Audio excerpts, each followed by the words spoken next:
These aren't Hollywood ghost tales with fancy special effects. These are real accounts, real people, who woke up one day and found themselves face to face with the impossible, and never truly came back from it. Tonight, we're stepping into 7 of those mysteries. The woman who saw her reflection smile before she did.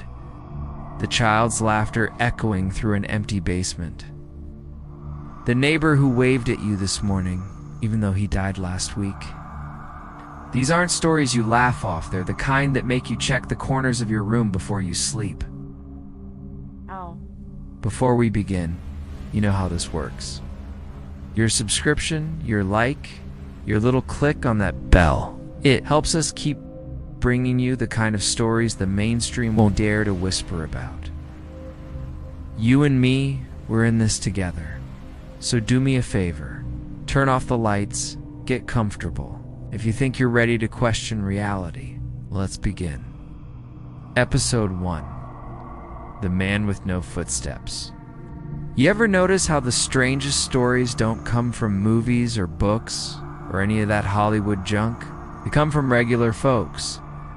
Folks who swear on their lives they saw something they'll never forget. And when they tell you about it, they don't sound like they're trying to scare you. No.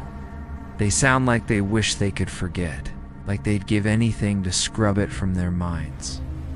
That's how this story came to me. I was sitting in a diner off Route 9, the kind with cracked vinyl seats and a jukebox that hasn't worked since the 80s. When an old man slid into the booth across from me, didn't even ask, just sat down like he'd have been waiting years to tell somebody what was chewing holes in his head. He had hands like tree bark, eyes gone cloudy, and when the waitress came by, he ordered black coffee and nothing else. Then he looked at me, and he said, "Ever heard of a man who leaves no footsteps?" Now, I thought he was talking about Indians, maybe, or trackers, or some mountain man story. But he leaned across the table, lowered his voice, and told me something I can't stop thinking about. It started one winter in the late 1970s, small town in Vermont. The kind where everyone knows your name, and the snow piles so high you feel buried alive for half the year. People were walking home from church one Sunday when a stranger passed through the square. Big fellow, broad shoulders, wearing a heavy black coat. He didn't look unusual at first, until someone pointed down at the ground. The snow was untouched. I don't mean his boots were light. I don't mean the snow was hard-packed. I mean he was walking across fresh powder knee-deep, and not a single mark followed him. His legs moved. His coat swayed. The wind blew the flakes around his ankles, but there was nothing behind him. No tracks, no indentations, nothing. At first, people laughed it off. Snow can do strange things, right? Maybe he was walking on ice. Maybe it was some trick of the light. But the longer they stared, the more wrong it felt. One boy swore he ran behind the man and tried to step where his feet should have sunk, but his own shoes just dropped straight into the drift, like the man hadn't even touched the ground. The stranger crossed the square in silence, his eyes fixed straight ahead. Folks tried calling after him. He didn't answer, didn't turn, just kept walking like he couldn't hear a damn thing. The next morning, 2 families on the edge of town woke up to find the same thing. Snow piled high around their homes, no disturbance, except a trail of compressed nothing leading right up to their doors. Not footprints, not drag marks, just a line of absence.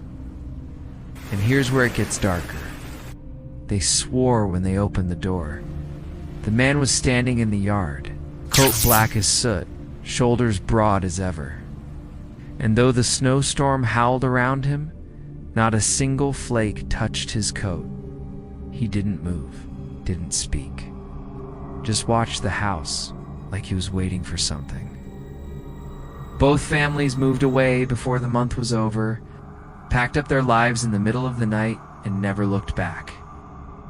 Now, you'd think that would be the end of it. A weird local legend, a story people whisper when the wind howls through the trees. But the sightings didn't stop.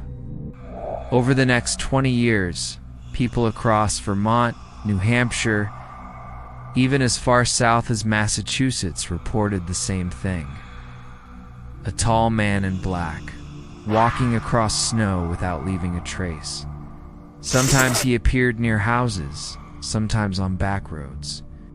Sometimes standing at the tree line, watching as kids played in their yards. Always, always. The snow stayed perfect beneath his boots. One woman swears she saw him from her second-story window. She leaned out, shouted down at him, demanded to know who he was. The man stopped, tilted his head, and she said his face, if it was a face, was blurred, like looking at a photograph smeared with grease. Then he raised one hand, pointed straight at her window, and walked away. That night, she dreamed of standing in an endless white field, snow falling all around, while something circled just beyond the fog. She woke up screaming, and the very next morning, her husband found a single line of untouched snow leading right to the bedroom window. People tried to explain it. Scientists muttered about ice layers, optical illusions, tricks of the brain. But tell me this, how do you explain the silence? Because every single person who saw him said the same thing. When he passed, the world went quiet. No crunch of snow. No birds. No wind. Like everything was holding its breath. One man, a logger out by the Canadian border, swore he saw the figure following him through the trees. He'd glance over his shoulder, and there it was, black against the white, always 10 paces back. No footsteps, no sound. He walked faster. So did the figure. He ran. So did the figure. He tripped, scrambled, looked back. Gone. But when he reached his cabin, the snow at his door was perfectly smooth, like a great weight had passed without touching it. You want to know the part that keeps me awake? Some of the witnesses disappeared, not right away, not even within days, but months, sometimes years later. They'd be going about their lives, working, shopping, driving, and then gone. No witnesses, no bodies, just gone. Families swore they were fine one day and missing the next. And in almost every case, when police searched their homes, they found one thing in common. The snow outside was untouched. The old man at the diner stirred his coffee, his hand shaking just a little, and he looked me dead in the eyes when he said this. I saw him myself, winter of '82. Thought I was losing my mind. Thought maybe I'd had one too many at the bar. There he was, standing across the road. No tracks in the snow, just watching. And when I blinked, he was closer. I asked him if he'd ever told anyone else. He shook his head, said people don't like to hear these kinds of stories, makes them question too much. Then he leaned across the table, and his voice dropped to a whisper I could barely hear. They say if you see him 3 times, you disappear too, and the world forgets you were ever here. The man left his coffee untouched. He stood up, buttoned his coat, and walked out into the night. I swear to you, when I rushed to the window and looked out, the snow was falling heavy. The street was empty, and the only thing I saw were tire tracks and footprints from everyone else. But not his. Not his. Episode 2, The Reflection That Stayed Behind. Ever hear someone say, mirrors are just harmless glass? That they only show what's already there?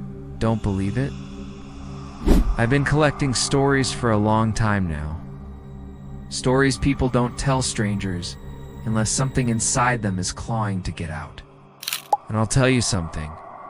Mirrors come up more than any other subject. Folks see things in them, things that shouldn't be there, things that look back a second too long. This story's about one of those things. It started with a young woman named Marissa. She was 24, fresh out of college, renting a shoebox apartment with peeling wallpaper and a bathroom mirror that had been there since the 1950s. You know the type. Wide silver frame, glass a little cloudy with age. The kind that hums faintly when the lights flicker. She swore the first time she noticed it. She thought she was just overtired. She'd come home from work, dropped her bag on the floor, and staggered into the bathroom to brush her teeth. Nothing unusual. But when she looked up, the reflection didn't move quite right. It brushed its teeth, sure. Tilted its head, sure. But half a second too late, like it was lagging behind reality. Now, she was a practical girl, no interest in ghost stories, no patience for horror movies. So she laughed it off, blamed it on stress, even joked about it to her friends. Hey, my mirror's got bad Wi-Fi. That's how she put it, bad Wi-Fi. But it didn't stop. Every night, the gap stretched a little longer. First half a second, then a full second, then two. Her reflection started smiling too late, blinking too late. She'd turn her head, and it would lag like a bad VHS tape, till the night it didn't follow at all. She leaned in close to Papa's it, and the face in the glass stayed perfectly still. Not blinking, not breathing, just staring. She said she froze. Her toothbrush slipped from her hand and clattered against the sink, but the reflection's hand stayed clenched, holding nothing. Its lips curled, just a fraction, not a smile. Not exactly. More like the expression someone makes when they've been caught. Marissa backed out of the bathroom and slept on her couch that night. Lights blazing, TV blaring. But you know how it goes. Curiosity eats at you. You want to check. You want to make sure it was just your imagination. So the next morning, she forced herself back into the bathroom, looked into the mirror, and for a while, everything was fine, perfectly in sync. She laughed at herself for being paranoid, even stuck out her tongue, wiggled her fingers. Everything matched, until she turned to leave, because her reflection didn't. She saw it in the corner of her eye. She stepped through the doorway, but in the mirror, she was still standing there, facing forward, watching. She slammed the door and called her mother in tears.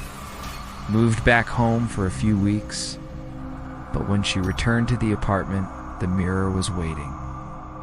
That's when she made her mistake. See, Marissa thought she could outsmart it. She bought a brand new mirror from the department store downtown. Bright, clean glass. Hung it up in her bedroom, the old bathroom mirror. She covered it with a blanket. Problem solved, except it wasn't. One night she came home late, walked past the new mirror in her bedroom, and froze. Because in the reflection, she wasn't moving, standing stock still. Her head tilted, lips curved, and that same cotton-necked grin. The next morning, she took both mirrors down, hauled them into the dumpster behind the building. She said she felt lighter than she had in months, like she'd just thrown away a tumor. But the relief didn't last, because the glass didn't stay gone. Every reflective surface, windows, car windshields, even the black screen of her TV started showing it. That lagging, watching version of herself. A reflection that was no longer tied to her movements, but standing still, waiting. The last time anyone heard from her, she'd left a voicemail for her best friend. Her voice was shaking, whispering like she was hiding from something. They're not reflections, she said. They're doors. She's on the other side, and if I keep looking, I think she'll find a way through." The line cut out. When the landlord came to check on her a week later, her apartment was empty. Clothes in the drawers, food in the fridge, toothbrush still by the sink, but no sign of Marissa. And in the bathroom, that old mirror she'd thrown away was back on the wall. Here's the part that chills me, though. The landlord swore the glass wasn't dusty or cracked like before. No, it looked brand new, like it had just been waiting for her to come home.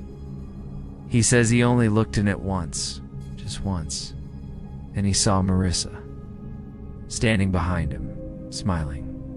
Episode 3, The Basement Laughter. You ever been in a basement alone? Not just any basement.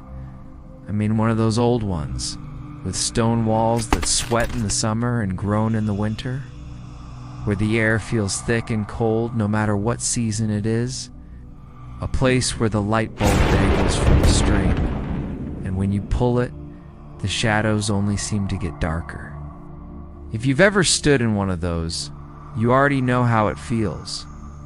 You know that heavy silence, the kind that makes your skin prickle, the kind where you'd swear if you listened close enough, you'd hear someone breathing just beyond the dark.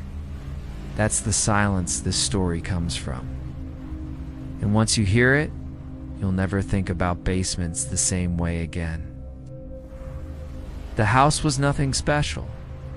Built in the 1920s, sagging porch, creaking floorboards, a starter home for a young couple named Dennis and Claire. They moved in with big dreams, painting the nursery, fixing up the kitchen, building a life. The basement, though. They didn't go down there much, not at first. It wasn't the kind of place you wanted to linger. Damp, dark, stacked with rotting shelves and cardboard boxes left behind by the last owner.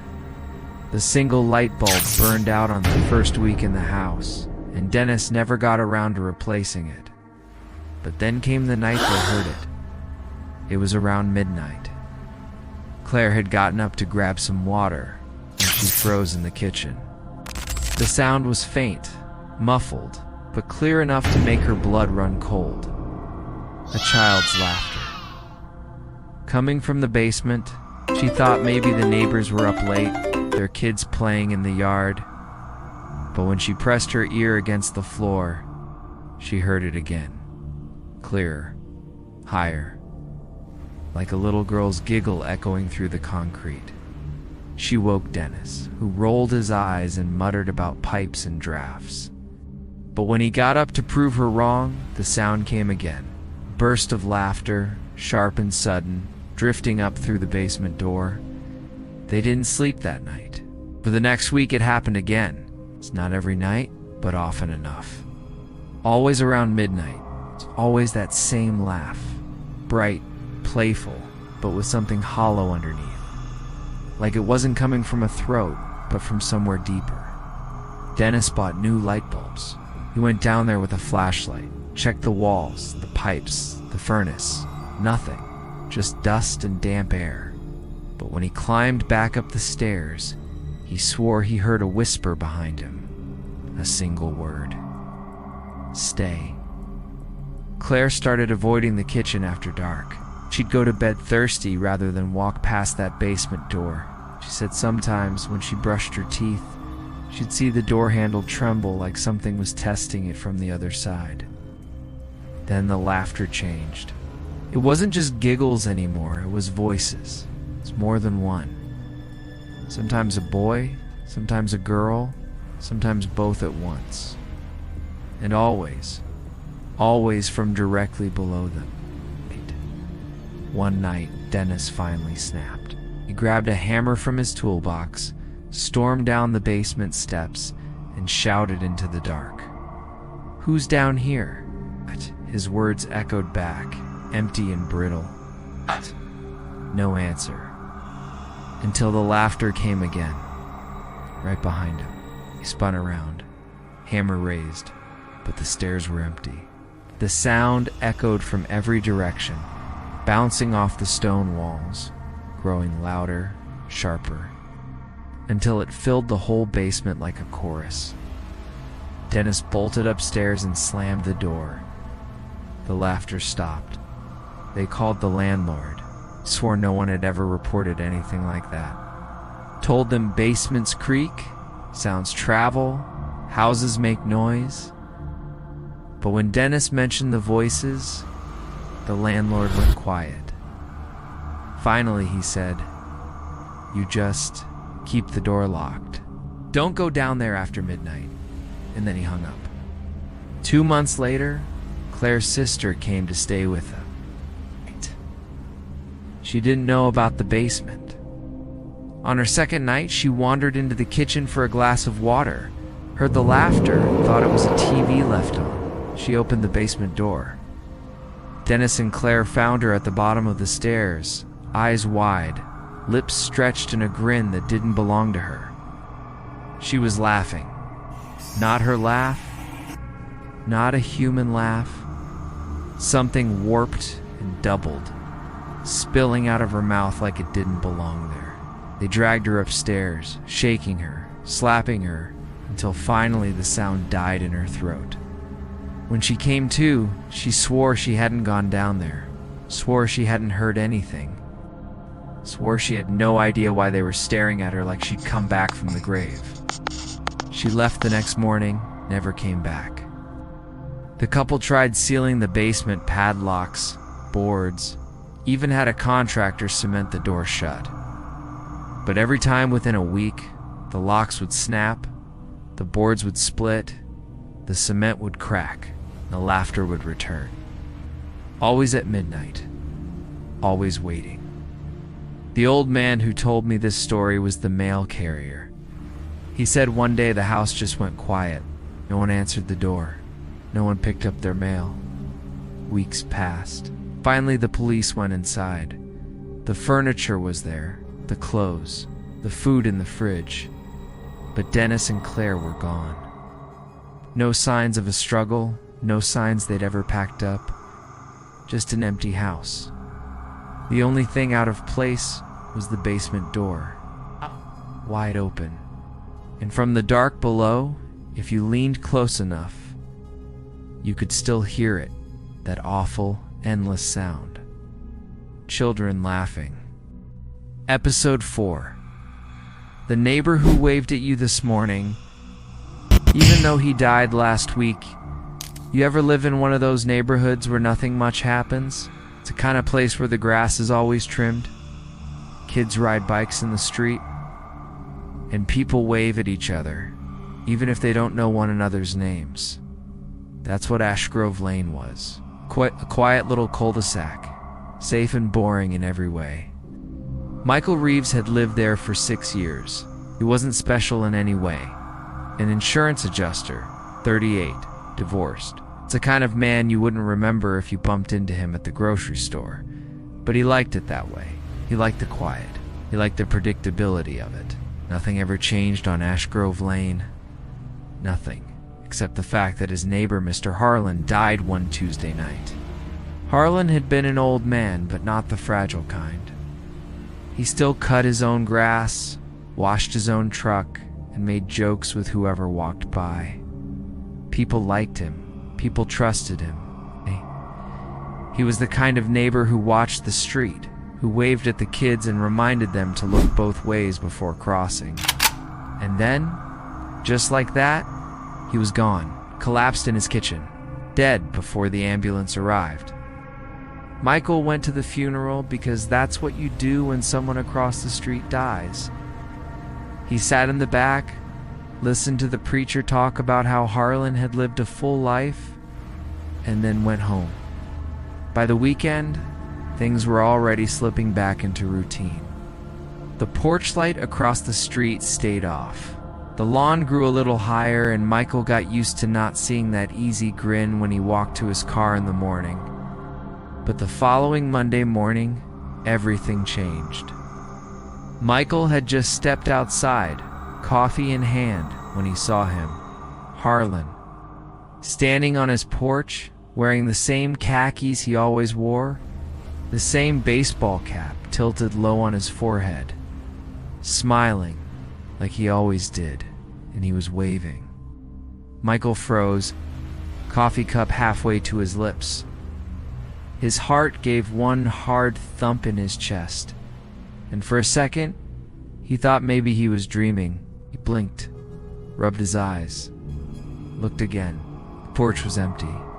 He laughed it off, a sharp, nervous laugh that didn't sound quite right. He told himself it was lack of sleep, stress, imagination. That was the reasonable explanation. But in the back of his mind, something ugly moved as he knew what he saw. 2 days later, it happened again. Michael was locking his door, car keys jingling in his hand, when he glanced across the street and there was Harlan again. Same spot on the porch, same smile, same lazy little wave. But this time Michael didn't look away. He stared, his mouth dry, his hands shaking. And the longer he looked, the more wrong it became. The smile stayed on too long, stretched too wide, teeth too many. The wave slowed down until it was almost painful, fingers moving one by one instead of all at once. A car passed between them, blocking his view for 2 seconds. When it rolled past, the porch was empty. Michael stood there, trembling. The coffee in his stomach turned sour. He thought about calling someone, but what would he say? "Hey, remember the guy we buried last week? I just saw him wave at me again." Nobody would believe that. So he said nothing. He went to work. He tried to forget, but he couldn't, because it kept happening. He saw Harlan at the corner of the street one morning, standing by the lamppost, rain dripping off the brim of his cap. He saw him in the grocery store parking lot, just standing there by the cart return, staring at him from across the lanes of cars. And one night, at 2:37 in the morning, Michael woke up thirsty and went to the kitchen for water. As he passed the window, he saw him, Harlan, standing in the middle of the street, bathed in the glow of the streetlight, not waving this time, just watching. Michael dropped to the floor so fast he spilled the glass of water down his shirt. He crouched under the window, breathing hard, afraid to look again. His heart pounded so loud he swore it would wake the whole block. When he finally dared to peek again, the street was empty. The next day, Michael tried to convince himself it wasn't real. He was hallucinating, losing his mind. Maybe it was stress. Maybe it was loneliness. He didn't know. But then, one night someone knocked at his door. 3 sharp knocks. He froze. The clock said 11:48 p.m. Nobody came knocking at that hour. The knocks came again. Against every screaming instinct in his body, Michael walked to the door. His hand hovered over the knob. He thought about calling the police, but what would he tell them? Slowly he turned it. Slowly he pulled the door open. And there was Harlan, standing on the porch, smiling that same awful smile. Up close, Michael could see just how wrong it was. The skin around the mouth was too tight, stretched thin like rubber. The eyes blinked out of rhythm, the left one twitching before catching up with the right. And when Harlan spoke, his voice was a second too late, like the sound wasn't quite connected to the movement of his lips. "Morning, neighbor." Michael slammed the door so hard the frame rattled. His chest heaved, his hands trembling. He pressed his ear to the wood. Knocks came again, harder, and then silence. When he finally dared to look through the peephole, the porch was empty. After that, Michael didn't sleep. He kept the lights on, locked every door, every window. He told himself he'd move, he'd get out, but he never did. Fear has a way of paralyzing you, convincing you that if you just sit still, maybe the storm will pass. But it didn't. One night, he woke to the sound of his front door opening. Smooth, quiet, not forced, just opening. And when he sat up in bed, he saw a shadow in the hallway. Footsteps creaked on the floorboards, and then Harlan stepped into the room. His head was tilted at an unnatural angle, eyes staring straight ahead, body jerking like a puppet on tangled strings. Michael scrambled backward, heart pounding, but his limbs felt heavy, like the air itself was pressing him down. He tried to scream, but no sound came. Harlan's voice came again, delayed and broken. "You're late." The last thing Michael saw was that pale, rubbery hand reaching for his face, and then nothing. They'd never found him. His house is still there. Neat little place on Ashgrove Lane. The lawn's kept up by the city now, the windows boarded. No one lives there anymore. But sometimes, just after sunrise, people say they've seen someone standing on the porch, smiling and waving. And if you ever drive down Ashgrove Lane and see him, do yourself a favor, don't wave back. Episode 4. The Radio That Predicts Deaths. Let me tell you about Henry Walsh. He wasn't the kind of man anyone in town would bother writing about. Not until the radio. Henry lived in Millbrook, a small New England town that looked like it had been pasted together out of postcards. White picket fences, a single diner, 2 stoplights, and a barber shop that had been around since the 70s. People knew each other, or at least knew each other's business. The kind of town where gossip spreads faster than the weather. Henry was 47, balding, and worked part-time at the post office. He lived alone in the house his parents left behind after they passed quiet street, sagging porch lawn that never seemed to stay mowed. A man people nodded to but rarely stopped to chat with. You could say Henry was lonely, though he'd never admit it.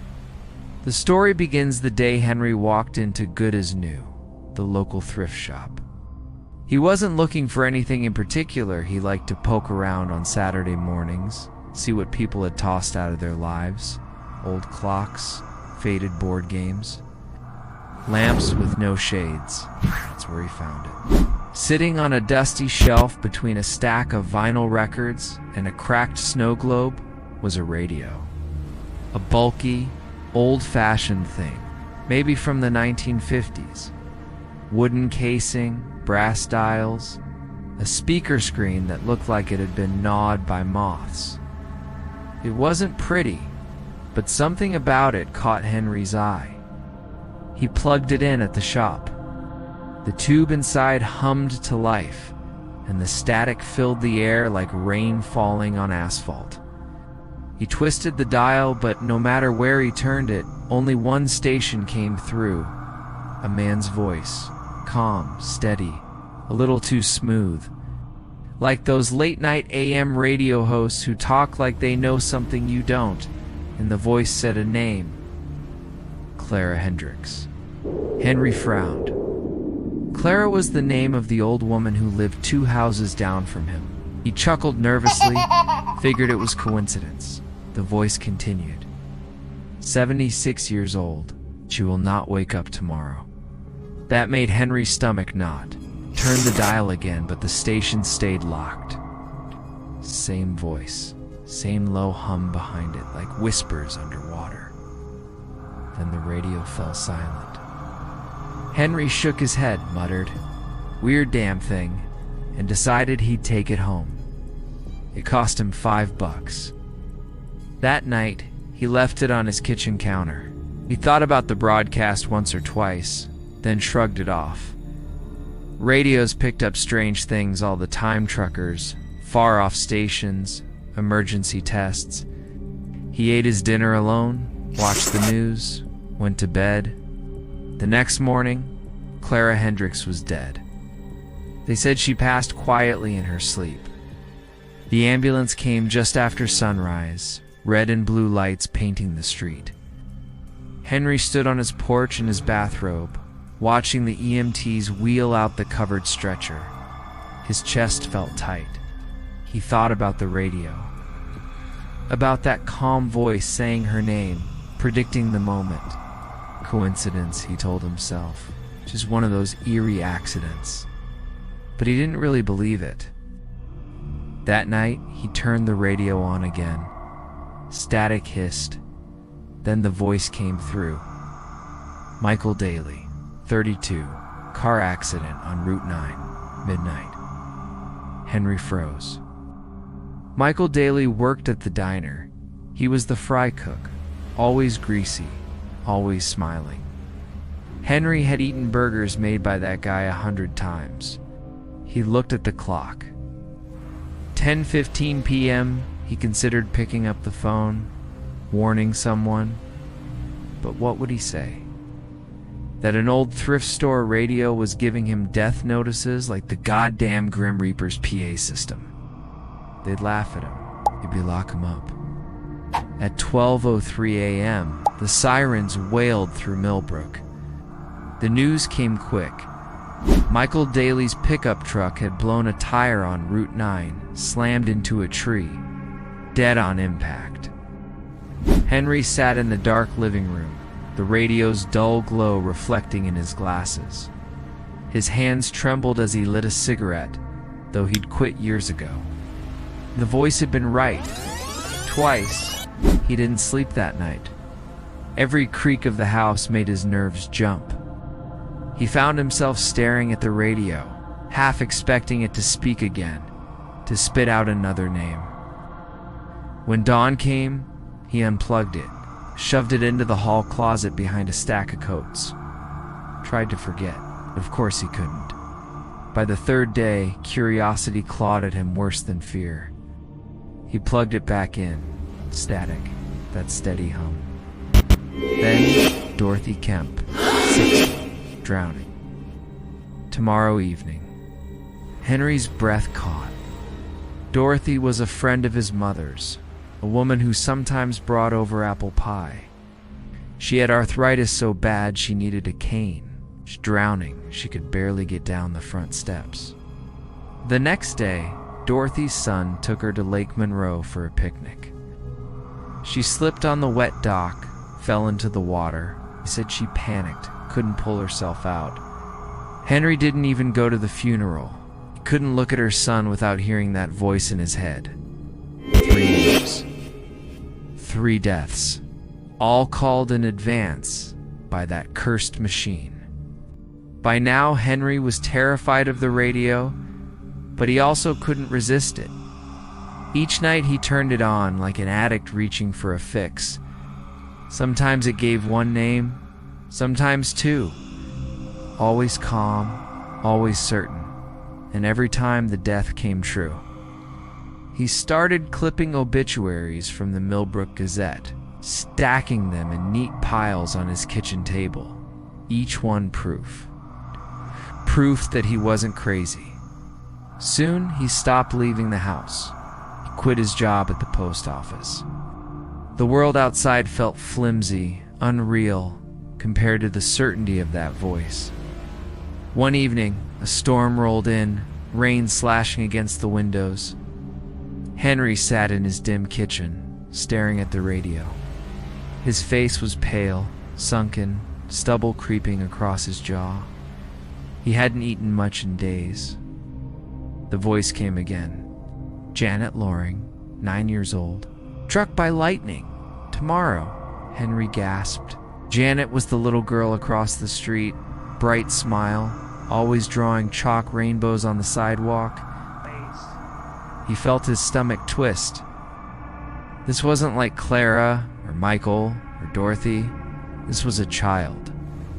For the first time, Henry grabbed the radio with both hands and yanked the cord from the wall. He carried it to the porch, rain lashing at his face, and hurled it into the trash bin. But even as he stood there soaked to the bone, heart hammering, he thought he heard it. A faint hum, a whisper. The next day, the sky turned black over Millbrook. A thunderstorm ripped across town. At 4:17 p.m., lightning struck the Loring family's backyard tree. Janet had been playing beneath it. By the time they got her to the hospital, she was gone. Henry watched from his window, tears stinging his eyes. The trash bin on the curb shuddered faintly. He could almost swear he heard the low static hiss, even over the rain. And that night, despite everything, Henry pulled the radio back inside. He couldn't let it go. The radio was back on Henry's kitchen counter by the next morning. He told himself it was only so he could keep track of it, to make sure it didn't whisper names while he wasn't listening. But deep down, he knew the truth. He couldn't live without it.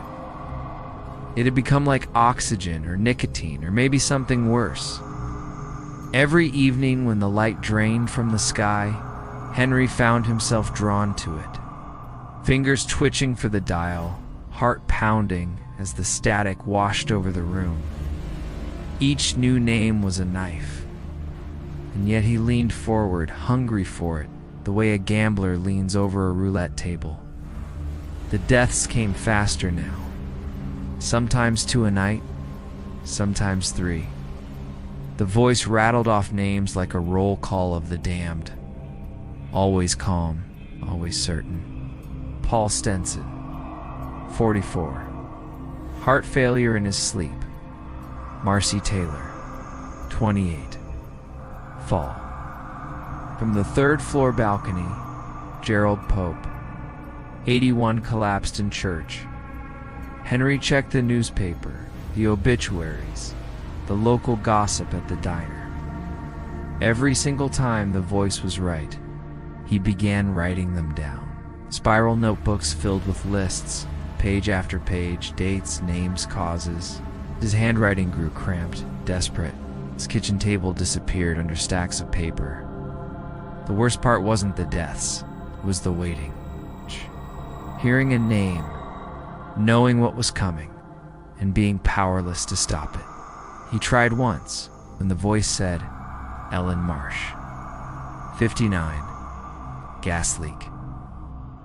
Tomorrow morning, Henry panicked. Ellen lived 3 blocks away. She had smiled at him once at the grocery store. She didn't deserve this. He drove to her house that night, banged on her door, breathless and wild-eyed. Told her to check the stove, check the pipes, don't light any matches. She slammed the door in his face, called him crazy. The next morning, her house exploded. They said she must have been lighting a cigarette when it happened. Henry didn't try to save anyone after that. By mid-July, he looked like a ghost of himself. Skin pale, eyes bloodshot, hair unwashed. He barely ate. The neighbors whispered about him, said they saw his lights burning at 3 a.m. night after night. And then came the night the voice changed. It was storming again, thunder rattling the windows. Henry sat in the dark kitchen, fingers drumming the table, waiting. The static deepened, like something breathing. Then the voice spoke slower than usual. Henry Walsh. Henry's throat went dry. His heart punched against his ribs. The radio crackled. 47. Alone. His heart will stop beating at 2:35 a.m. Henry stumbled backward, chair crashing to the floor. Ow. He whispered, "No, not me." He tore the plug from the wall, yanked the cord until the copper strands frayed. The hum died. Silence filled the kitchen. He paced the floor, sweating, checking the clock every 30 seconds. 1:05 a.m., 1:22, 1:59. At 2:20, the silence broke. The radio wasn't plugged in, but it glowed faintly. That low hum returned, rolling through the room like a tide. Henry pressed his hands to his ears, muttering prayers he hadn't said since childhood. At 2:34 a.m., the static swelled. The voice came again. Henry Walsh. His heart will stop in. The lights flickered. The second hand on the wall clock froze. Henry screamed and slammed his fists into the radio. Wood splintered, the brass dial snapped off, shards scattering across the linoleum. The hum cut out. For a moment, there was only silence. Then the clock ticked forward, 2:35. Henry collapsed to the floor, gasping, clutching his chest. But the pain didn't come. His heart kept beating. He laughed, a ragged, broken laugh that echoed through the empty house. He'd beaten it. He'd beaten the voice. Or so he thought. The next morning, he woke to the sound of static. The radio sat on the counter. Whole again. No cracks, no broken dials. Humming softly, patient. Henry fell to his knees, tears streaking his face. "What do you want from me?" he croaked. The voice answered, "You're listening." After that, Henry stopped leaving the house entirely. The mail piled up, the lawn grew wild. The neighbors whispered louder, the notebooks stacked higher. Names upon names, a record of every soul the voice had claimed. Sometimes he thought he could hear them in the static whispers, sobs, faint cries buried beneath the hum. One night, he dreamed of a vast room filled with radios. Hundreds, maybe thousands. Each one glowing, each one whispering names in a chorus of doom. In the center of that endless room sat a figure, faceless, fingers turning dials, searching. When he awoke, the radio was already speaking. Next name, and Henry wrote it down. Kept writing, even when his hand cramped, even when his vision blurred. He wrote because he had no choice. Because the voice was right, he was listening. And once you listened, you never stopped. That's how they found him, weeks later. The mailman called the police after noticing the smell, broke down the door, and discovered Henry's body slumped at the kitchen table, pen still in hand, notebooks stacked around him like walls. The radio was silent. They said it looked like his heart had just stopped, but the notebooks remained, page after page of names, deaths, dates.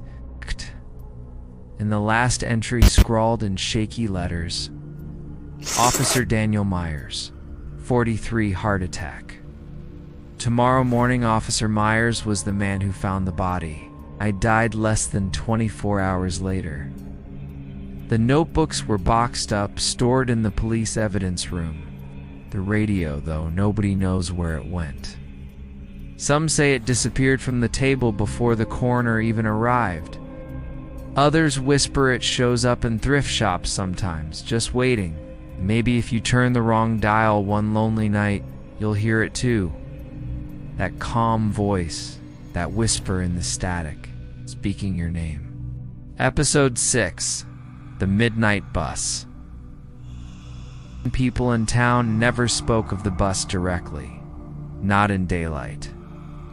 Not when the sun was shining and the ordinary world still held its grip. If it came up at all, it was always at the corner of a bar, over cheap beer, or behind the high school bleachers with a cigarette burning low. It wasn't rumor so much as it was folklore, telling kids not to whistle in the graveyard, or not to swim after dark. Everyone had heard about it. No one admitted to seeing it, except of course for those who never came back. Ethan Keller had only lived in Weatherby for 6 weeks when he first heard the phrase midnight bus. He was a junior at the community college, renting a small attic room above the hardware store. The town had seemed boring, even lifeless at first, just clapboard houses, shuttered storefronts, and a main street that looked like it hadn't seen fresh paint since the Carter administration. But boredom wasn't the worst thing. Boredom he could handle. It was the silence that got under his skin. Weatherby went dark at 9 o'clock sharp. By 10, the streets were empty. And by midnight, if you were foolish enough to be walking home, you could hear your own heartbeat echoing between the brick buildings. That kind of silence does something to your head. It makes you imagine footsteps behind you, breathing just over your shoulder. The first time Ethan heard the story, he was drinking with two classmates, Mark and Janelle, the cracked vinyl booths of Clyde's Diner. It was one of those places that smelled like burnt coffee, no matter what time of day it was. The rain was coming down outside, heavy enough to drum against the neon sign and make it buzz. Mark leaned forward, lowering his voice, and said, "You ever heard about the bus?" Ethan shook his head. "The one that doesn't exist?" Janelle added, grinning in that half-teasing, half-serious way that tells you the joke's older than both of them. Mark glanced at the window, as if the rain might part and reveal something waiting in the street.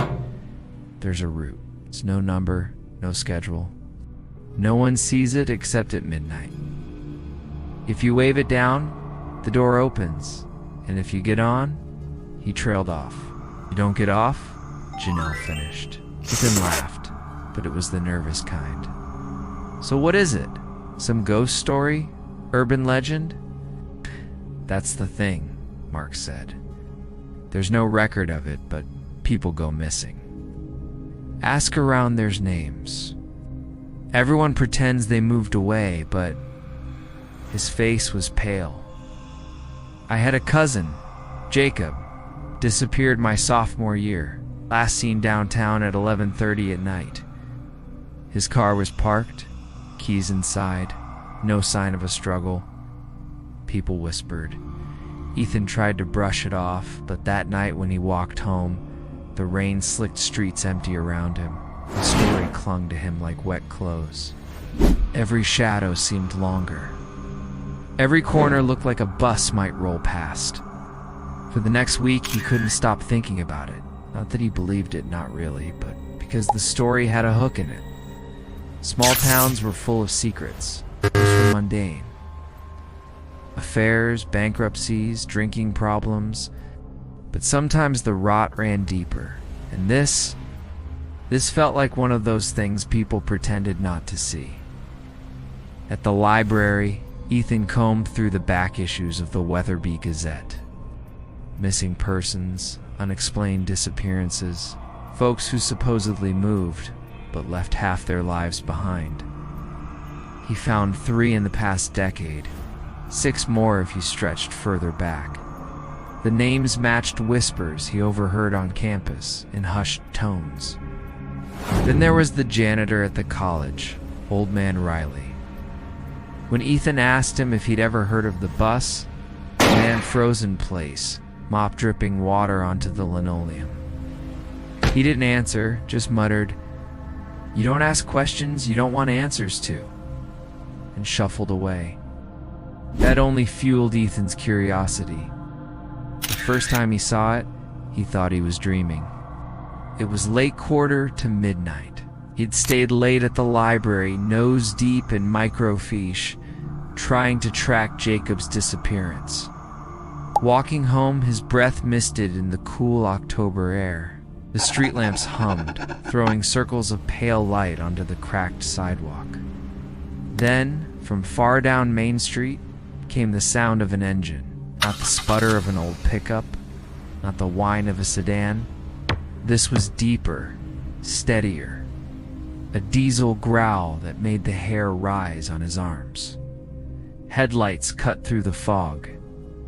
And then it was their bus, long and hulking, gliding down the street. But it was wrong. Too clean, too new. Its surface gleamed like polished obsidian, windows dark as mirrors. No route number. No destination sign. It's just a blank space where letters should have been.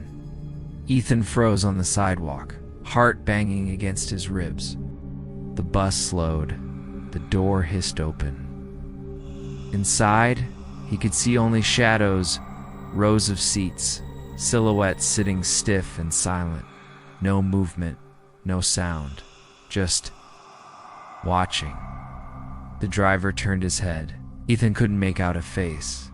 Just the suggestion of eyes glinting in the dark. Going somewhere? The voice was metallic, flat, like it came through a broken speaker. Ethan shook his head violently, stumbling back. His legs carried him down an alley before he even realized he was running. He didn't stop until he reached his apartment, chest heaving, the echo of that engine still thrumming in his bones. The next morning, the bus was gone. No tracks on the wet pavement. No sign of it at all. If not for the ache in his legs from running, Ethan might have believed he'd imagined the whole thing. But he hadn't, because 2 days later, another student, Jamie Lott, a quiet kid from his history class, was reported missing.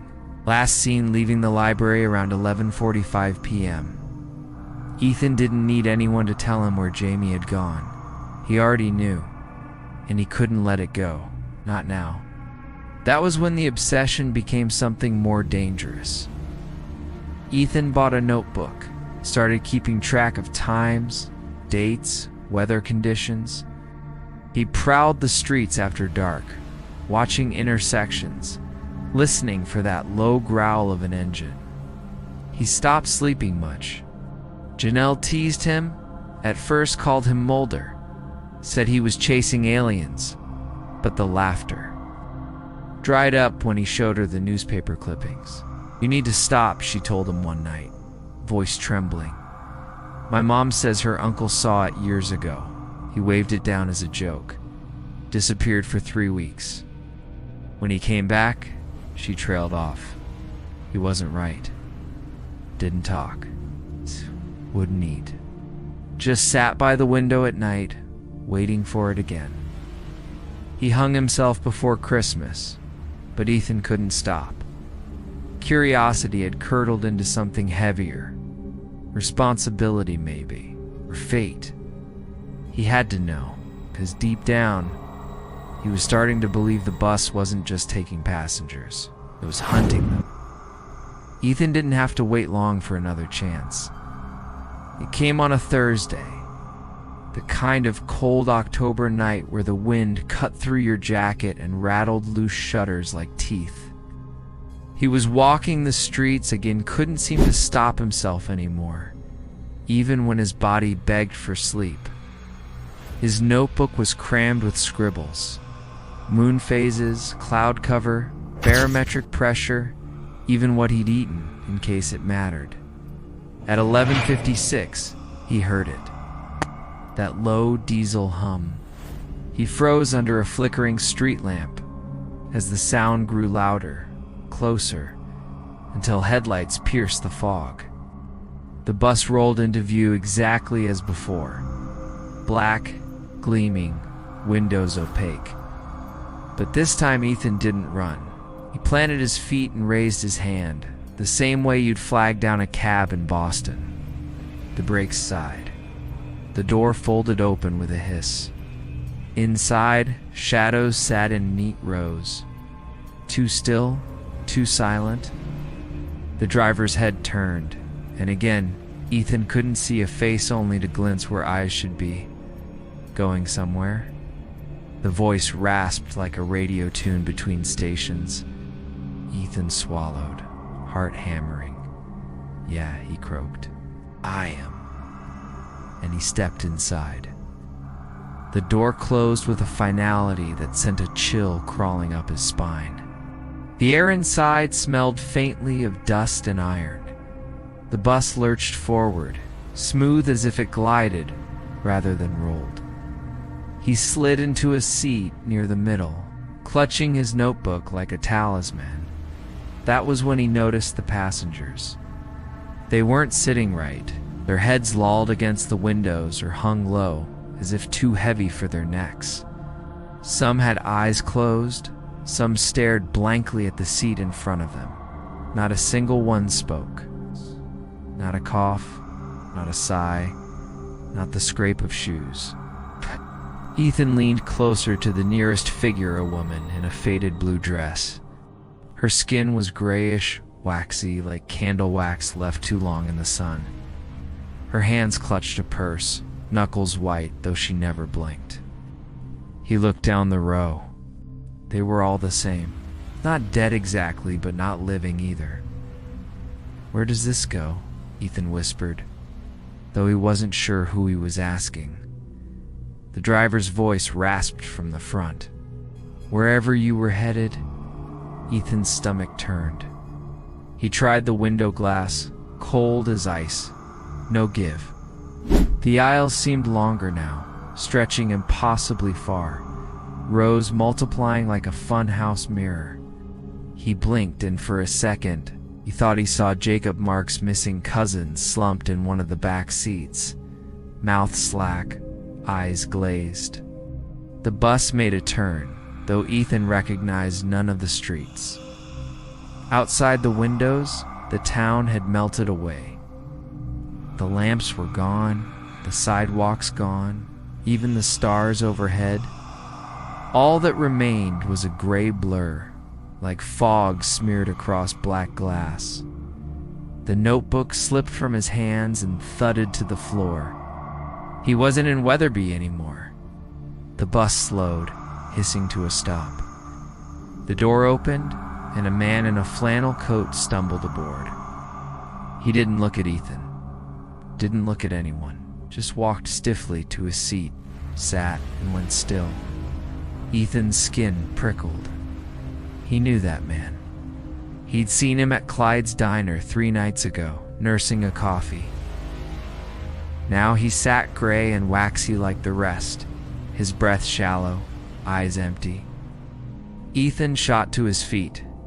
"Hey, what is this? Where are we going?" The driver turned his head, slow and deliberate. "Home, home. What the hell does that mean?" But the bus lurched again, and Ethan stumbled back into his seat. Time twisted on that ride. Minutes stretched, bent, snapped. He couldn't tell if an hour had passed, or 10, or none at all. His eyes burned, his legs cramped. Every so often, the bus stopped, and another figure climbed aboard, always someone from Weatherby. A teacher, a mailman, a girl he'd seen in class. Each one sat, went slack, and joined the silent ranks. It dawned on him then. The bus wasn't just taking passengers, it was collecting them. Ethan's chest tightened. His turn was coming. He felt it in the way the air thickened, the way the driver's unseen eyes seemed fixed on him in the rearview mirror. He forced himself to stand again, swaying with the motion of the bus. "I want off," he said, voice breaking. "Do you hear me? Let me off." The driver didn't answer. The bus didn't slow. Desperate, Ethan shoved down the aisle. He grabbed the emergency handle near the back door and yanked. Nothing. The metal burned cold against his palm, too cold to be real. He tried a window, hammering with his notebook until the spine cracked. The glass didn't even tremble. The passengers didn't stir. Not until he screamed. Then, all at once, their heads turned toward him, dozens of gray faces, eyes glassy, mouths slightly open, moving in eerie unison like marionettes jerked by the same string. Ethan stumbled back, bile rising in his throat. No. The bus slowed. For a terrible heartbeat, he thought it was his stop. The door hissed open. Fog swirled outside, thick and endless. And from within that fog, shapes moved, all thin, faceless things that leaned closer, peering in through the doorway. Their outlines bent wrong like broken shadows. One reached a long, fingerless hand toward the door frame, caressing it almost lovingly. The driver's voice boomed. Not yet. The door shut. The bus roared forward, leaving the shapes behind. Ethan collapsed into his seat, trembling. His mind clawed for something rational. Dream, hallucination, psychotic break. But deep down, he knew better. This wasn't a ride he was meant to survive. Didn't know how long he sat there, shaking, listening to the engine's low growl. Until finally, unbelievably, the bus slowed again. This time, when the door opened, he saw Main Street. Familiar cracked sidewalks. The neon glow of Clyde's diner. His apartment building. Here the driver rasped. Ethan stared. Why? Why me? No answer. Just the hiss of the door. Open and waiting. He bolted. His legs carried him onto the sidewalk. Lungs burning. Heart pounding. He didn't stop running until he was inside his attic room. Every lock bolted. Every light on. From his window, he watched. The bus idled at the curb for a moment, gleaming black. The driver's head turned, eyes glinting up toward Ethan's window. Then it pulled away, vanishing into the night fog. For days afterward, Ethan didn't leave his room after dark. He told himself it had been a mistake, that maybe he'd been spared. But the truth pressed down on him heavier each night, because he hadn't escaped. The bus had let him go. Things that let you go usually come back. It was a week later when he heard the engine again. Low, familiar. Outside his window at midnight, and this time, he knew it wasn't asking if he was going somewhere. It was telling him. Episode 6, The Town with No Children. Sam Whitaker had been on the road for 3 days, and he was bone-tired when he saw the sign. Welcome to Ashford, a great place to grow. It was one of those old-fashioned wooden signs with cheery red paint and little painted flowers curling along the border. Somebody had taken the time to varnish it, keep it fresh, keep it inviting. Sam had driven through 100 half-dead towns on this trip, gas stations with pumps taped off. Diners gone to seed, windows boarded over. But Ashford looked like a postcard. The road widened into a main street that could have been lifted from a Norman Rockwell painting. Whitewashed storefronts, hanging flower baskets, a drugstore with a striped awning, even a barber's pole, red and white spiraling lazily in the late afternoon sun. Sam slowed his Chevy, rolling down the window. The air smelled like lilacs and cut grass, not exhaust, not grease, not the sour stink of garbage that clung to most towns this size. Jesus, he muttered. Stepford, USA. He pulled into the lot beside a diner called the Ashford Grill, figuring coffee and pie might keep him awake long enough to find a motel. Inside, the place gleamed. The booths shone with fresh vinyl, no tears, no duct tape patches. The counter was spotless chrome. A fan spun lazily overhead, stirring the smell of fresh baked bread. A waitress in a crisp blue uniform appeared almost instantly, pen at the ready. She looked 30, maybe 35, with a kind of bright smile that seemed permanently fixed. Afternoon, stranger? Just passing through? Yeah, Sam said, sliding into a booth. On my way west. Well, welcome to Ashford. Coffee. Strong as you've got. She poured and he noticed her name tag, Lucy. He nodded toward the spotless street outside. Nice town you've got here. Oh, the best, she said with that same bright smile. The very best. People who come here, they don't ever want to leave. Something in her tone made Sam's skin prickle, though he couldn't say why. As he sipped his coffee, damn good coffee, too, he noticed something odd. The booths around him were full. Old couples chatting, men in work shirts trading jokes, women in neat dresses eating pie. Everyone looked Healthy, robust, the kind of pink-cheeked vitality you saw in magazine ads, but not a single kid. No high schoolers slouching in booths, no toddlers banging spoons, no teenagers behind the counter earning summer wages, just adults. Sam frowned into his cup. He told himself it was nothing. Kids were probably at school or home for supper.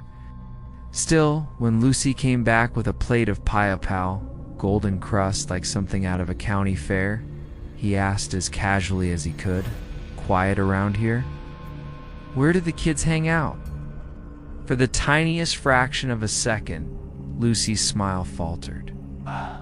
Then it snapped back, brighter than ever. "Oh, they're around," she said quickly. "Ashford's a wonderful place for children." "Sure," Sam said. "I just didn't see any on the way in. No bikes, no kids tossing balls around." Her eyes flicked toward the kitchen, then back to him. Smile didn't budge. "You'll see them. Don't you worry." But Sam noticed the way her hand trembled slightly as she set the sugar jar down. That night, he checked into the Ashford Motor Lodge alone. Neat row of rooms with curtains all the same shade of pale yellow. The manager, a balding man in a pressed shirt, greeted him with the same too-wide grin Lucy had worn. "Welcome to Ashford. You'll find it's the best place you've ever stayed." Sam signed the register, feeling the hairs on his neck rise. In his room, he flipped on the TV. 3 channels came in, fuzzy but watchable. A news anchor beamed. "Another bright day in Ashford, folks, the best town in the state." Sam clicked it off. When he finally drifted to sleep, he dreamed of playgrounds, rusted swings creaking back and forth with no one on them, a slide glistening in the moonlight, and 100 empty seesaws rocking gently on their own. The next morning, Sam walked the streets, past the schoolhouse, a sturdy red brick building with cheerful white trim. The sign read Ashford Elementary, home of the Lions. But the playground was empty. No laughter, no shrieks, no clatter of sneakers, just silence. He crossed to the grocery store. Inside, people bustled cheerfully, pushing carts, greeting one another by name. But again, no children tugging on sleeves, no babies riding in carts. Sam caught sight of a rack of newspapers, pulled one free, the Ashford Gazette. Every headline was small-town cheer. Town fair, biggest yet, new bakery opens on Oak Street. Ashford declared cleanest city in county. It flipped through page after page. Not a single mention of children. No Little League scores, no honor rolls, no PTA bake sales. He put the paper back and walked out, stomach tight. By noon, Sam had convinced himself he wasn't crazy. Something was wrong here. Something was missing.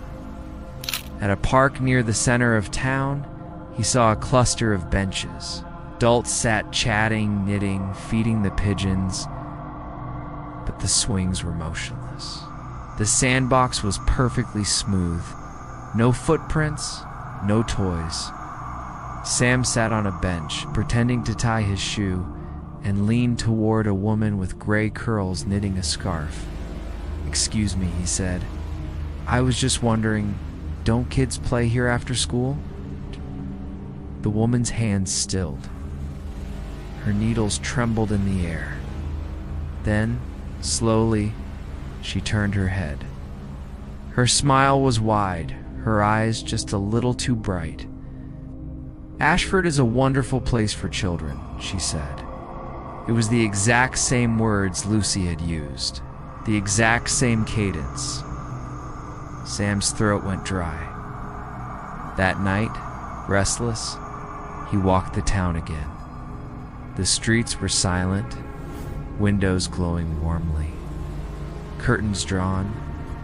From some houses, he heard faint laughter, the clink of dishes, but it was all adult laughter, deep and throaty, no high-pitched giggles, no shouts.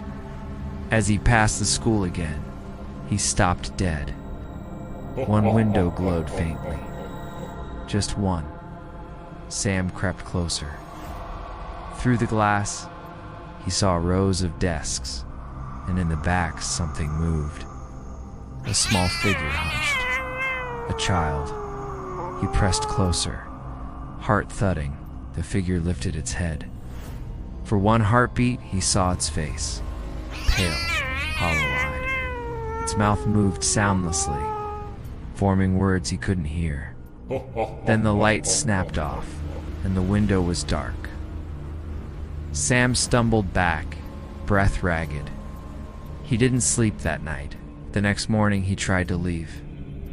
He packed his Chevy, threw his bag in the trunk, and drove to the edge of town. But when he passed the Welcome to Ashford sign, his headlights caught the varnish, and the road curved. 5 minutes later, he was back on Main Street. The diner, the drugstore, barber pole turning lazily in the breeze. Lucy stood on the sidewalk, smiling that bright smile, watching him pass. David's hands were locked wide on the steering wheel, his eyes burning from the endless ribbon of blacktop. He didn't remember turning the key, didn't remember jerking the wheel onto the highway out of Clearwater. One moment he'd been staring at that perfect main street, at those two wide smiles, and the next he was speeding into the night. The further he drove, the worse it got. The road didn't feel right. It bent in strange places, twisted back on itself. He kept expecting to see the glow of another town, a gas station, even a farmhouse light, but the dark just pressed in thicker, heavier. He flicked the radio on, desperate for noise, for company. At first, just static. Then he froze. He thought he heard something underneath it. Laughter. High-pitched. Children's voices, bubbling faintly through the static, as if they were playing a game just out of sight. David slammed the radio off. His pulse was a hammer in his throat. Mile after mile, the headlights carved out nothing but empty asphalt. His gas gauge dipped lower. The fear shifted from a sharp spike to a dull, gnawing thing in his gut. What if he never got out? What if Clearwater had no edges? At last, a sign loomed out of the dark. He squinted, hope sparking. But when his headlights washed over the paint, his stomach dropped. Welcome to Clearwater, population 2,163. He swore, slammed the wheel, kept driving. Another 20 minutes then, another sign, Clearwater again. By the time dawn bled gray over the horizon, David was still circling, the town clinging to him like a burr he couldn't shake. His body ached, his eyes throbbed. He pulled into a quiet side street just to breathe, engine ticking softly as it cooled. That's when he saw it. Across from where he'd stopped, a small park sat perfectly still. Slides gleaming, swings hanging motionless. The sandbox raked smooth as glass. And in the still morning light, it hit him all over again. This wasn't escape. He was still here. Clearwater hadn't let him go. He stepped out of the car. The air was too clean, too thin, like it had been filtered of everything human. He walked into the park, shoes crunching gravel. The swing chains trembled in the faint breeze, but made no sound. At the sandbox, he crouched.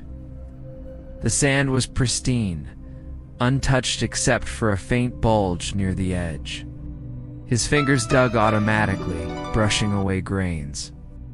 A small red shoe emerged, the Velcro strap stiff with age, the sole worn smooth by running feet that no longer existed. David dropped it as if it burned and stumbled back, bile sour in his throat. He made his way to the school. Clearwater Elementary, neat brick walls, and a flag snapping crisply overhead. The front doors were locked, but the glass let him peer inside. Hallways stretched in silence.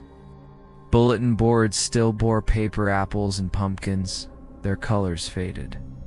A mural of smiling stick-figured children danced on one wall, but the edges had curled and yellowed. The silence pressed in. Schools had a noise of their own, the shuffle of sneakers, the scrape of chairs, the hum of voices. Hear nothing. Turned away, skimmed home. Back at the diner, he tried to act casual. The waitress greeted him with that same plastic smile. "Tell me something," he said, forcing a chuckle as he stirred his coffee. "Passed the school earlier. Place looks nice. You got kids of your own?" Her smile flickered. "It's just a second, but enough." "No, sir," she said brightly, too brightly. "In the whole town?" David asked, pretending it was a joke. Her hands tightened on the coffee pot until her knuckles blanched. "That's right." She moved off quickly, as if running from the words themselves. David's stomach turned to stone. That night, restless, he drove the back streets. Behind curtains, he saw families sitting stiffly at dinner tables, food untouched, eyes blank. He slowed before one house where 2 extra chairs sat empty. The mother turned her head toward the window. David hit the gas and didn't stop. It was near the woods that he found the building, paint peeled, the windows boarded from inside. Above the door, the faded letters read Clearwater Community Center. The lock gave way to the tire iron. Inside, dust thickened the air. Shelves sagged with old books. Crayons melted into misshapen lumps. Stacks of child-sized chairs leaned against the walls. On one wall, a mural stretched in chipped paint. Children holding balloons beneath a smiling sun. But beneath it, carved deep into the plaster, were names. Dozens of them. Emma, Lucas, Maya, tiny, desperate scratches, as if the children had wanted to leave proof they existed. David's hand trembled as he traced the names. His light shifted and caught on a heap in the corner. Desks piled high, and beneath them pale shapes, bones, small, fragile. David staggered back, gagging. The mural seemed to warp in the flashlight's glow, the painted children's smiles bending into grimaces. He fled into the night, but the town was ready. Main Street was lined with people, standing shoulder to shoulder. The waitress, the motel clerk, the silent families. Their smiles stretched wide and hollow. A sheriff stepped forward, badge gleaming. His eyes were calm but cold. "You've seen too much, son," he said softly. "Clearwater stays perfect only because we pay the price. The children, they were given long ago. That's the bargain." David shook his head violently. "You killed them, you, not killed," the sheriff corrected. "Given." The crowd moved in, their smiles closed around him. David bolted, sprinted for his car. He tore out of town, engine howling, eyes wild. But an hour later, a sign rose in his headlights. "Welcome to Clearwater. Population 2,163. And beneath the hum of the tires, he heard it again. Faint, distant, impossible. Children's laughter. Episode 7. The Woman Who Never Sleeps. You could live your whole life in Clearwater and never see her. That's what the old folks at the diner would tell you, usually after a few cups of burnt coffee and a cigarette smoked down to the filter. "She's out there," they'd say with that slow shake of the head that meant they half believed it themselves. Ah! The woman who never sleeps. 30 years and not a blink. It always started the same way. Like gossip passed along from generation to generation until it stopped sounding like a story and started sounding like scripture. She walks the streets at night, It's not loud, not stomping around like drunks do. Quiet. Always quiet. You'd hear the crickets stop, though. It's the first sign. Everything gets real still, like the town is holding its breath. Then you'll see her. Tall, pale, hair hanging down like black ropes, and her eyes. Always they came back to the eyes. They don't close, not for a second. She don't even blink. Look at her too long, and she'll steal your dreams right out of your skull. Next thing you know, you're like her awake, and awake, and awake, till the day you drop. Most people laughed it off, especially the younger crowd. Kids in hoodies daring each other to walk down Railroad Street after dark, whispering and giggling until one of them swore they saw something move. They'd come back white-faced, swearing up and down that she was real. Shadow, a figure, eyes shining like glass. And then there were the stories. The kid who started falling asleep in class and never woke up. The trucker who pulled over on Route 16, crawled into his cab for a nap, and was found days later, eyes wide open, body stiff as stone. Or the woman, an actual woman. Flesh and bone who once lived in Clearwater and stopped sleeping after her husband disappeared. She wasted away, week after week, until one day, she simply walked out her front door and never came back. Some folks say that was her. Same woman, same eyes. By the time outsiders heard the tale, it was always watered down, passed around like a campfire story. But in Clearwater, the rumor had a weight to it. Not a joke, not just folklore, a warning. Something you felt in your bones when the streetlights flickered at 3 a.m. and you swore someone was standing at the edge of your yard. And always, always, the end of the story was the same. If you see her, don't look her in the eye. Look anywhere else. Look at the ground. Look at the goddamn moon if you have to. Just don't meet or stare, unless you like the idea of never sleeping again. It was a silly thing to believe in, maybe. Just a rumor. It's a small-town spook talk. But then again, every rumor has to start somewhere. It was after midnight when Caleb Harker first saw her. He wasn't even supposed to be in Clearwater. The town wasn't on his map. Not really. He was driving through on his way to Boston, one of those long, weary road trips where the mile markers stop meaning anything and you start talking to yourself just to fill the silence. The highway had spat him out onto a smaller road, and the smaller road had led him to a crooked sign that said, Clearwater Pop. That's when he noticed how quiet it was. Not country quiet, not the peaceful kind you get with trees and crickets and a wide starry sky. This was the other kind. The bad kind. The quiet where even the bugs shut their mouths like they knew something you didn't. Caleb stepped out of his car, stretched his arms, and squinted at the rows of shuttered buildings across the street. The place looked abandoned, like a movie set after everyone had packed up and gone home. The gas pump ticked slowly as it filled his tank. He thought about finding a motel, but the idea of staying in Clearwater made his skin crawl. And then he saw her. At first he thought it was just his eyes playing tricks, a shape at the far end of the street. Tall, unmoving, he blinked. She was still there. She stood under a flickering street lamp, the kind of orange light that made everything look sickly. Eyes.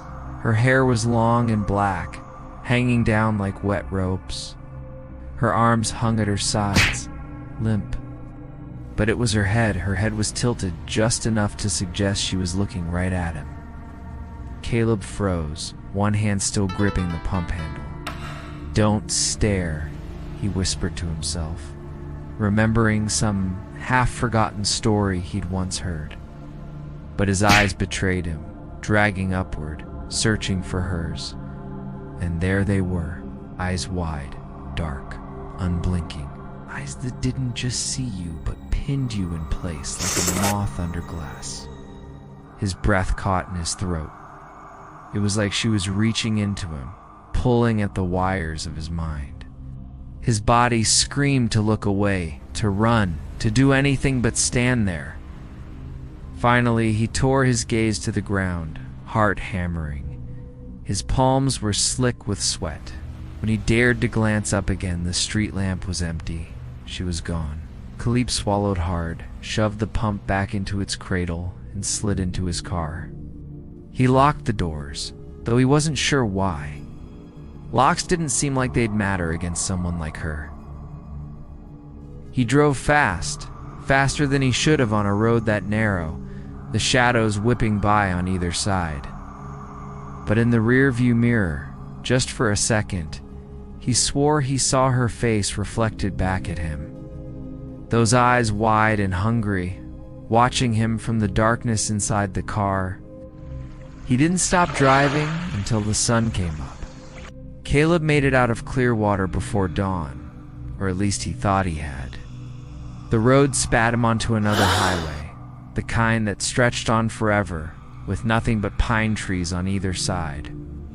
By the time the sun clawed its way up over the horizon, his knuckles were white from gripping the steering wheel.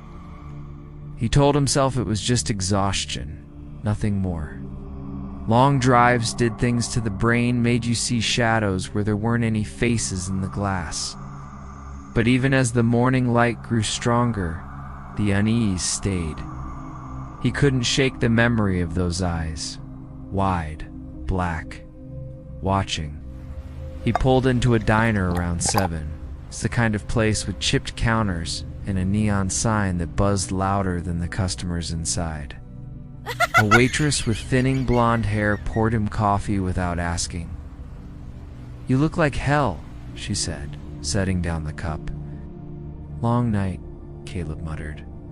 She gave him a once-over, her lips tightening. "You came through Clearwater, didn't you?" Caleb froze, spoon hovering over his coffee. "What makes you say that?" Mouth twisted like she'd tasted something sour. "Folks come through there, they always look like you, pale, shaken up, eyes all wrong." Eyes? The waitress leaned closer, lowering her voice. "Don't look at her. That's what they say. Don't look into her eyes." Caleb's stomach dropped. "Who?" The waitress straightened, glanced toward the door like she was afraid someone might walk in. "You don't want to know." She hurried away before he could press further. The rest of the day was worse. Every time he blinked, he saw her face. He tried to sleep in his car at a rest stop, but the moment he shut his eyes, he was awake again, his heart slamming, his throat dry like he'd been falling through darkness.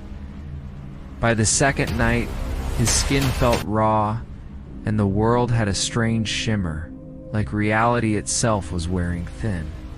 That's when he realized he wasn't just tired. He couldn't sleep at all.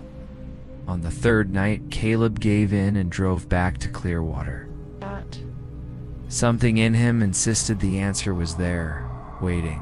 He didn't want to believe it, but it was like a hook in his brain dragging him back. The town looked different in the dark. Its buildings sagged like they'd been left out in the rain too long.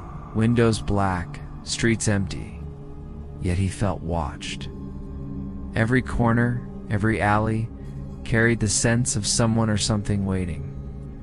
He parked outside the same gas station where he'd first seen her. The street lamps still flickered, buzzing against the silence. This time, he wasn't alone. An old man sat on the curb, smoking a cigarette down to the filter. His face was carved deep with lines, his eyes yellowed from age and smoke. When Caleb got out of the car, the man looked up. "You saw her, didn't you?" the old man rasped. Caleb's throat was dry. I don't know what I saw." The old man barked a humorless laugh. "Then you're already hers." "Who is she?" The man's eyes flicked toward the street lamp. His hand trembled as he raised the cigarette. Used to be a woman, long time ago. They say she worked the night shift at the old mill, back before it burned down. Stopped sleeping, couldn't close her eyes. Doctor called it some kind of sickness, but it weren't no sickness. No, it was hunger. She feeds on it. On sleep. Once she looks at you, it's gone. You'll never close your eyes again. Not really. Caleb's skin prickled. That's not possible. The old man crushed his cigarette underfoot. I tell that to the dozen folks who've wasted away here. Couldn't sleep, couldn't dream. They go mad, then they go quiet. She just keeps walking. The street lamp flickered, and there she was. Standing at the end of the street again, closer this time. Her head tilted, her eyes wide, staring. The old man didn't move, didn't speak. His face was pale as chalk. Caleb felt his legs start to shake. He wanted to run, but his body wouldn't obey. The eyes held him, pinned him in place. His vision swam, his breath rasped loud in his ears. And then she started walking. One step, another, slow, deliberate, like she had all the time in the world.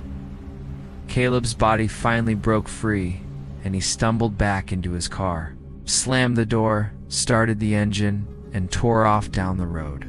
But in the rearview mirror, she wasn't shrinking away. No, she was keeping pace, her figure gliding along the road. The streetlights bending and stretching as if the world itself warped around her. He didn't stop driving until the sun rose again, and even then, the memory of her eyes burned in his skull, pulsing, unblinking. Sleep was gone, forever. By the fourth day without sleep, Caleb's body was no longer his own. His hands trembled constantly, his vision blurred around the edges, and his thoughts came like broken glass, jagged, sharp, impossible to hold for long. What worst of all was the humming. Began as a low vibration somewhere deep in his head, like a swarm of bees behind the bone. It rose whenever he closed his eyes, swelling until his skull felt like it might crack open. Sleep wasn't just impossibly, it was dangerous. He found himself back in clear water again. He didn't remember choosing to return. It was as if his car had driven itself. The town waited for him, empty and hushed. Every building leaning just so, like listening in on him. He pulled up outside the diner he'd visited before. Its neon sign still sputtered with sickly pink light. Inside, the waitress stood at the counter, her expression tight. "You came back," she said flatly. "I don't know why," Caleb admitted, voice raw. I can't sleep. Not even for a second." Her eyes softened, but only slightly. Then it's too late. Caleb gripped the counter, desperate. "No. Tell me. Who is she?" What is she? "What is she?" The waitress sighed, poured him another coffee he didn't need, and leaned close. "You want the truth? Fine, but you won't like it. There was a woman named Eliza Granger. She worked nights at the Clearwater textile mill back in the 1920s. Folks said she was quiet, strange, never laughed, never cried. Just did her work, went home. But people noticed she never looked tired. Everyone else dragged their feet on those graveyard shifts, but not Eliza. One night, the mill caught fire. Some said it was the machine sparking. Others whispered it was Eliza herself as open. Never blinking, staring at the flames as if she'd called them. Dozens died in that blaze.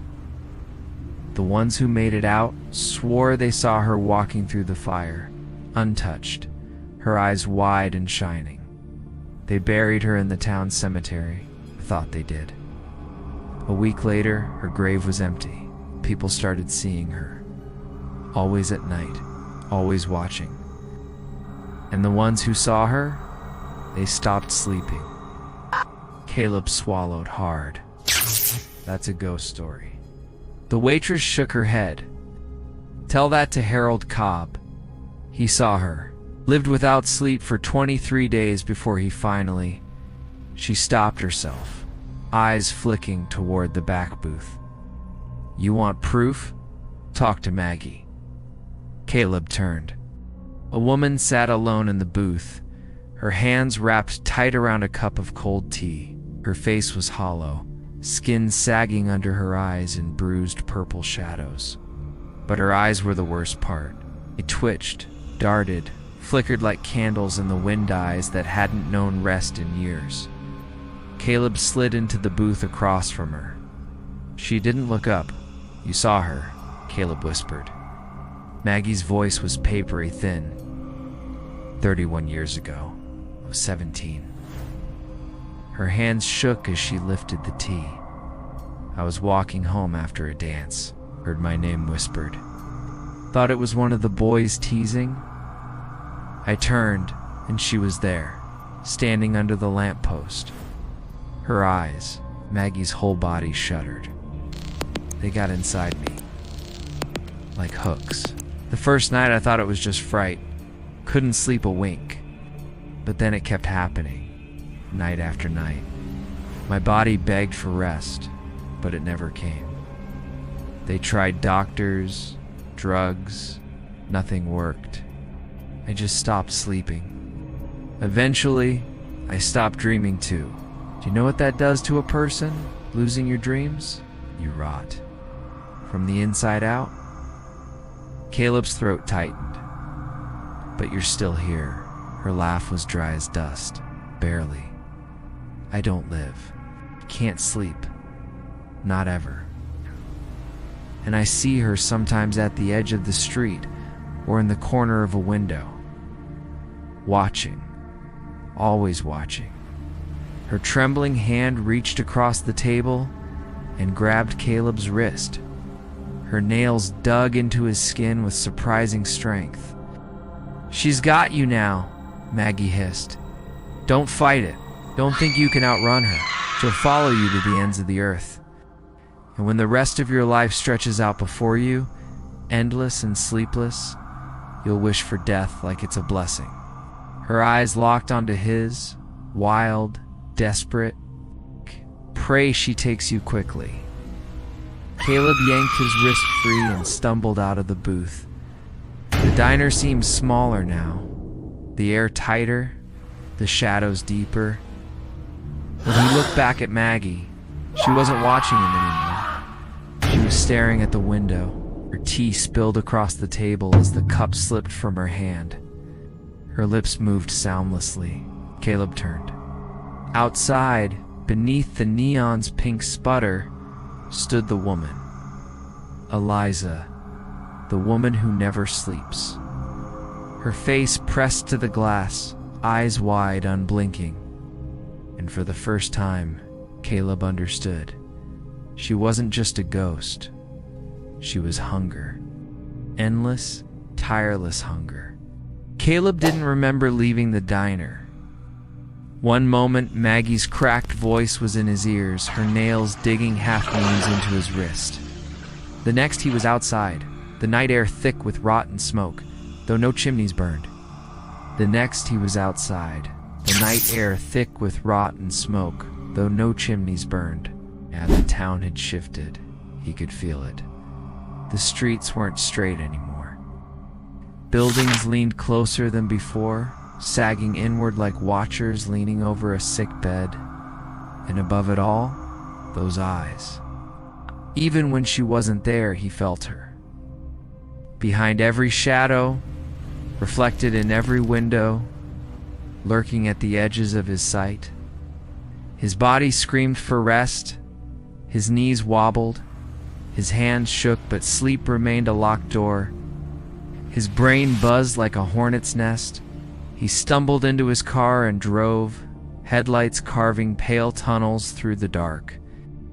The road twisted, doubled back, spiraled.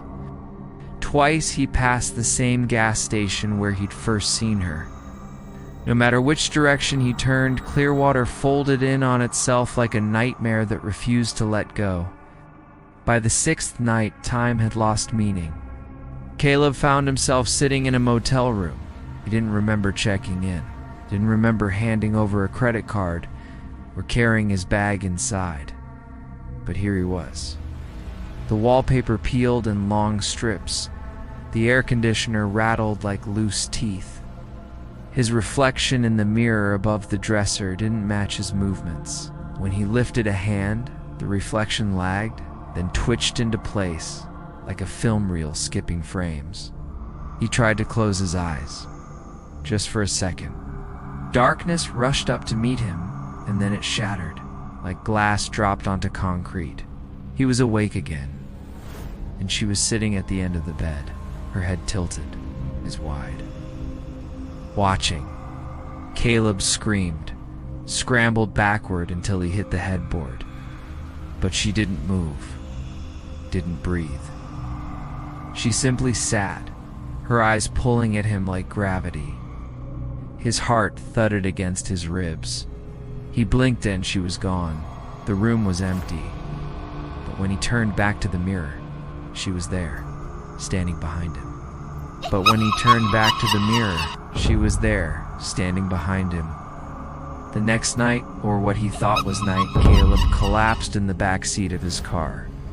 His body convulsed, desperate for rest, dragging him down into something that wasn't quite sleep, wasn't quite waking. He dreamed of the mill fire. He was inside it this time, choking on smoke, the air thick with the screams of burning men. Flames roared up the wooden walls, and through the inferno walked Eliza, her dress untouched, her hair flowing like black smoke. She reached for him, her fingers long and pale. She reached for him, her fingers long and pale. When he jerked awake, the smell of smoke clung to his skin. Ash flecked his shirt, his lungs burned. He coughed until his throat bled. On the 9th day without sleep, Caleb's mind began to split. He was standing in the middle of Clearwater's Main Street, though he couldn't remember driving there. The world had a bleached, hollow look, colors drained, edges blurred. The world had a bleached, hollow look, colors drained, edges blurred. People moved along the sidewalks, but their faces were wrong eyeless. Mouths stretched into silent O's, and there she was, always her. At the far end of the street, walking toward him.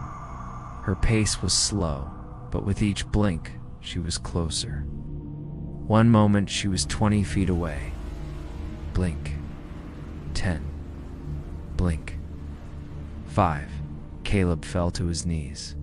His chest heaved, his body begging for release, for the mercy of sleep or death or anything in between.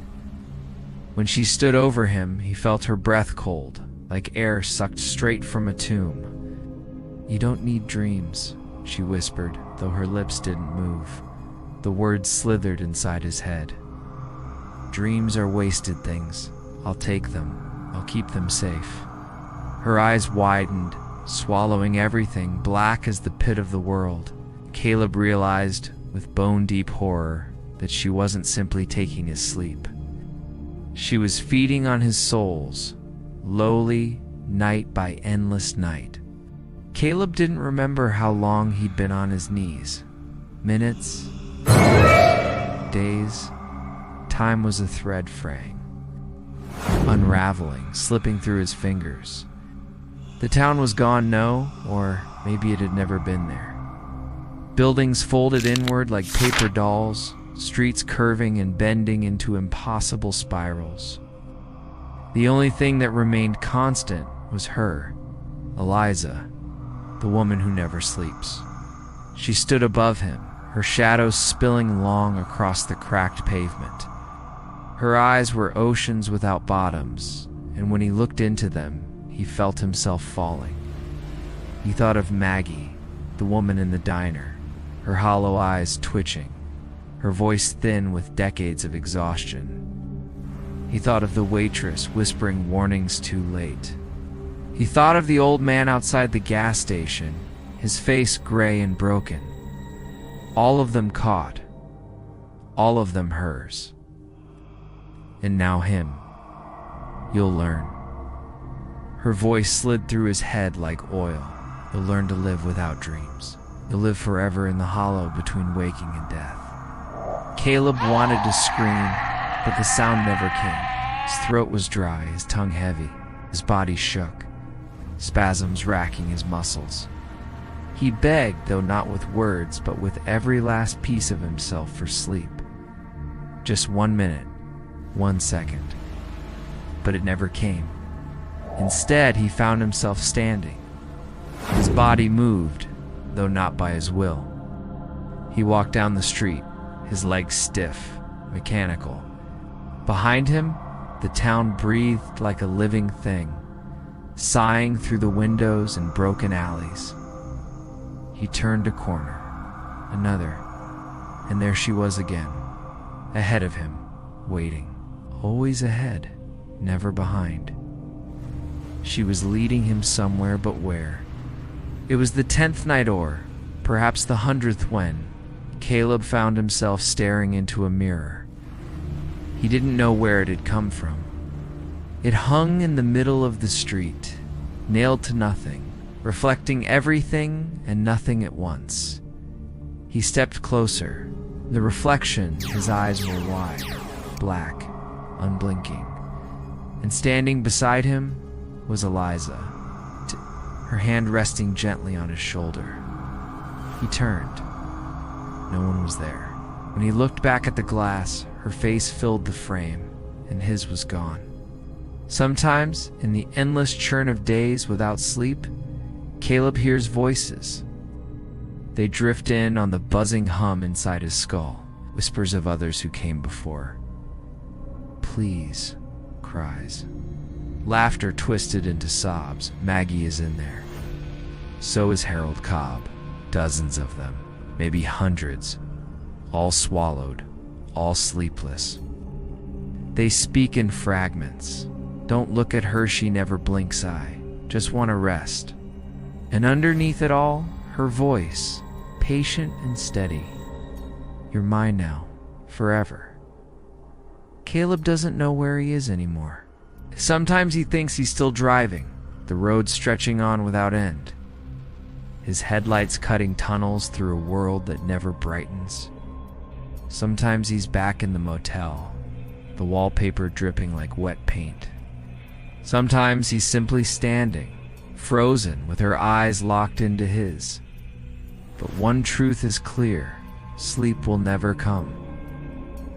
And if you're reading this, if you've heard his story, maybe you've already seen her too. Maybe tonight you'll catch a figure at the end of your street, a pale woman under a flickering lamp. And if you meet her eyes, well, you won't close yours again.